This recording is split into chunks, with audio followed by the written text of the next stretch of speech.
when you see, Cheney or someone interviewed, there's this hideous confidence that everything that was done had to be done and was the right decision. And I think Cheney sleeps very well at night, Well, I hope not. I know that with the one bit of justice we get is that Bush and Cheney and maybe Rumsfeld and some of the others, Condoleezza Rice, can't travel abroad with confidence.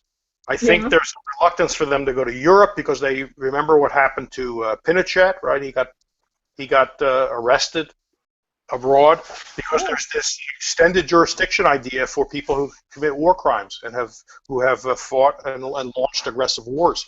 So they have to be hesitant, and some of those people have canceled trips that they had planned. And while no one ever said why, the suspicion was that they were concerned because maybe a prosecutor said something in one of the European countries about, oh, we'll have to look at this, and that has been enough. So it's a small thing, I realize. You and I aren't going to be popping champagne over this, but travel to them, to Europe and other places they probably rank that pretty high. They think they're important, very important people, and gosh, they should be able to travel the world. So if they're at all hesitant and actually don't do it, it's something. We grab onto what we can. It's not nothing. It may be less than we want, but it's greater than zero. Yeah, restricting their free reign is good. A little bit, it makes me think, their caviar supplies have run low. It is a true tragedy. But, no, if they really don't feel comfortable traveling, good. I mean, I'm pleased to hear that. I hadn't heard that before. We ought to be talking about that, and hopefully some of our friends who are getting more prominent places, like maybe Steve Chapman and Jacob Sullivan, like you said, should be writing about this, because maybe they ought to direct it to Obama and say, listen, President Obama, you have, a year and a half to go? You're going to want to travel the world. You're helping Saudi Arabia starve Yemenis because there's a starvation blockade, right? They import most of their food. There's a blockade by Saudi Arabia and the other Gulf countries, but assisted by the U.S.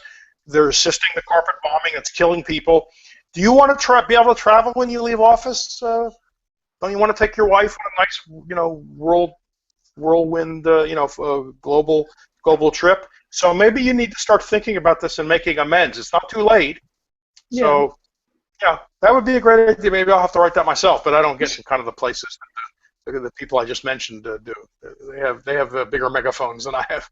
Well, still, that's a good. I mean, I didn't realize that was ever a concern to some of these awful people. So that is good to know. There's precedent. It's been discussed, this doctrine, which I think is called global jurisdiction or extended jurisdiction. I mean, not everybody regards it as legitimate because, why should Spain, say, be able to arrest Cheney?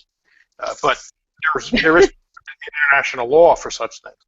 And I assume it goes back to Nuremberg, right? The Nuremberg trials, which was trials after World War II, put on by the victors. Right. Not by the not by a new German administration, but by the winners, and they convicted people and executed people for prosecuting wars of aggression and crimes against humanity.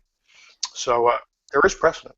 Right. I mean, who is Spain to arrest Dick Cheney? We should all be permitted to make a citizen's arrest of Dick Cheney. Who is Dick Cheney to destroy entire countries? I mean, my God. That's exactly right. That's exactly. So maybe we need to, get a drumbeat going here and have people talking about this and writing about it. And maybe it'll get to Obama. Who knows? And he could think, you know what? I never thought of that. I won't be able to travel confident that I won't get arrested in some, civilized country. Yeah.